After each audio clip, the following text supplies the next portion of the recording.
It is absolutely exhausting to have your baby waking up in the nighttime and being ready to party instead of looking for some sleep. And then, to add insult to injury, that same baby decides that daytime is just time to sleep.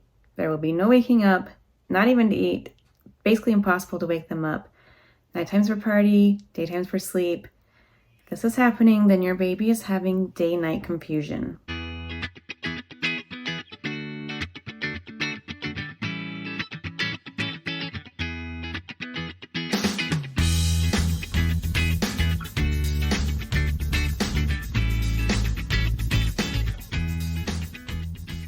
But first, hello, my name is Valerie. I blog at babywisemom.com, and I've been blogging there since the year 2007.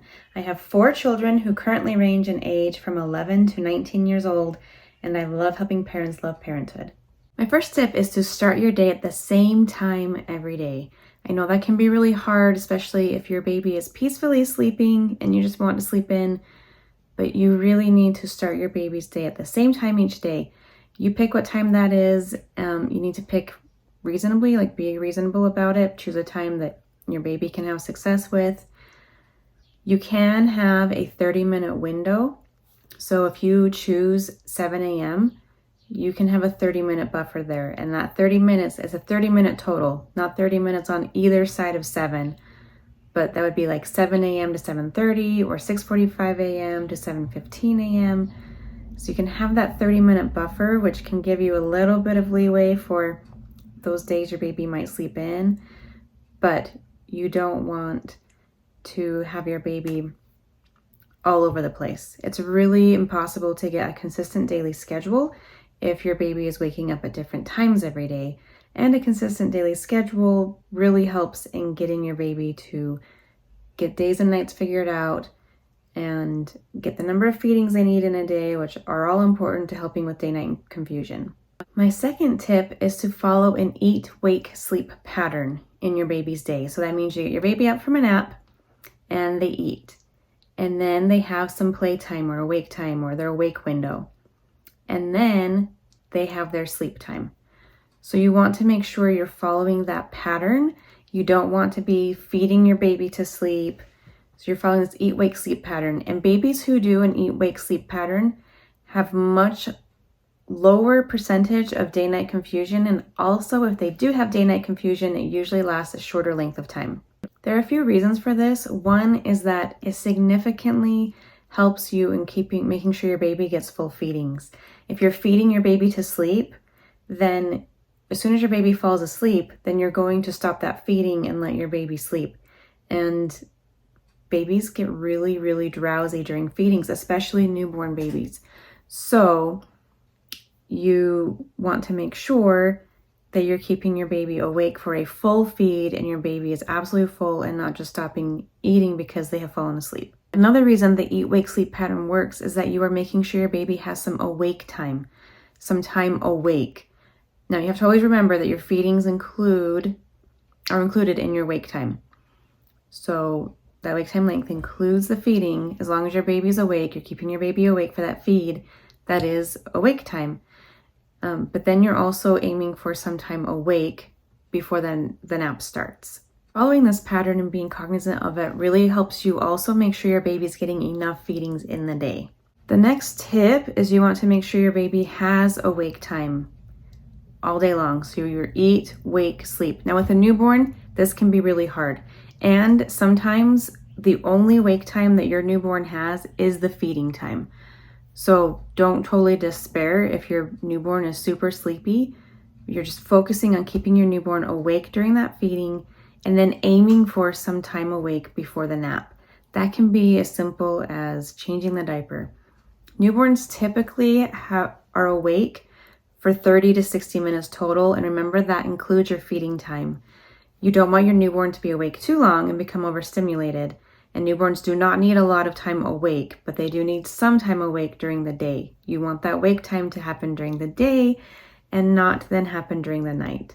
Of course, a newborn isn't going to essentially sleep all the time. They sleep a lot of the time, but they do need some time awake, and you want that time awake to be during the day, not during the night. The next tip is you want to have regular naps in the day, and you want them to be around the same length of time. So the length of time you want to aim for is 1.5 to 2.5 hours long for each nap. It can be really tempting to let your newborn sleep and take a 4-hour long nap if your newborn's going for it. And sometimes they do. Sometimes they'll take that 4-hour nap if you let them. But that 4-hour chunk is going to happen sometime, and you'd probably rather it happen at night while you're asleep than during the day while you're awake. Remember that sleep begets sleep. Sometimes parents aim to try to keep their child or their baby awake a lot in the day, hoping that they'll sleep a lot at night. But sleep does beget sleep, and it will backfire if you try to keep your child awake too much during the day. So you do need to have those regular naps. And naps also help avoid overstimulation, where your baby's just getting too much input. And overstimulation leads to poor sleep, and that can compound into the night. The next tip is to keep your blinds open during the day. You want to have it be obvious during the day, it's daytime. So open during the day for awake time, but also for nap time. If your baby will sleep during a nap with the blinds open, absolutely do it. Now, a nap is more important than blinds being open. So if your baby just does not sleep well with blinds open, then close the blinds. It's better for your baby to get those naps than to try to force this we're going to sleep with blinds open thing. I had a couple of babies who slept really well with blinds open, and I had a couple who just really needed it dark. And for those two who needed it dark, it was dark. Nap was priority number one, but if possible, keep those blinds open during naps so that your baby understands that there's a difference between day and night. And along that same line, my next tip is going to be keep the room dark at night. So when you go in at nighttime for feeds, you want to keep the room as dark as you possibly can. We put a light dimmer switch in our nursery so that when I went in to feed a baby in the night, the lights could be very low. It's quite easy to install a dimmer, but if you are living somewhere you can't do that, or if you just don't feel comfortable doing that, there are other options. You can use a night light that you just only plug in when you go in at night for the feed. You can put a really low watt light bulb in a lamp and turn that on in the room when you go in. So you don't have to have a light dimmer, but that's what we did, and it worked really well. But there are other options. Just keep it as dark as you possibly can and still be able to function in the room. You're trying to demonstrate this difference between daytime and nighttime. Another thing when you go in at night is keep those interactions really boring with your baby. Talk as little as possible. And with a newborn, you don't need to talk much. We want to show, in the daytime, we are social, we are talking, we are smiley, we are happy, we're chatty, we're busy. But at night, we're sleeping. So when you go in to feed your baby, just feed your baby, keep things very quiet. If you do talk, whisper, just keep it very calm, very quiet, very non-stimulating. And also, for those night feeds, a good tip is to make sure you dress your newborn in pajamas, in something that will make it very fast and easy to do diaper changes. You don't want to have to fully undress your baby or to spend 5 minutes snapping your baby's pajamas shut. Well, in the middle of the night, first of all, you're tired, but second of all, then your baby's exposed to that colder air much longer. And so you want it to be a quick diaper change. You don't want to fully rouse your baby into being awake. You want to keep your baby as drowsy as possible while still getting that feeding in and still getting that diaper change in. If you find the diaper change really wakes your baby up a lot, then a good tip is to change the diaper mid-feeding. So if you're breastfeeding and you switch sides, then feed one side and then change the baby's diaper and feed the other side. That will help your baby get drowsy again before going back into the crib. If you're doing a bottle feed, then just when you're halfway through that bottle or 3/4 of the way through that bottle, do the diaper change then, and then your baby can be drowsy before you put your baby back in the crib. Another good tip is to expose your baby to the noonday sun. So that helps with circadian rhythm and helps the biological clock get set. So if you go outside during the day, in the middle of the day, around noon, and just have your baby be out there, now obviously We're not going for a sunburn here. We're just going for exposure to daylight at noon, which really helps reset and set the circadian rhythm. With all of that said, make sure you also think outside the box. If your baby is just really struggling with day-night confusion, don't be afraid to go off of little things like inspirations that you have. So I had one of my babies just had really bad day-night confusion, and I did all the tips, but she still just was so like, I'm up in the night, I'm sleeping in the day. You absolutely cannot wake me up in the day for feedings. Like, I am asleep here.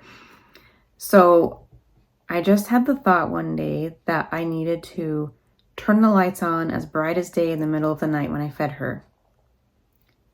And for some reason that worked.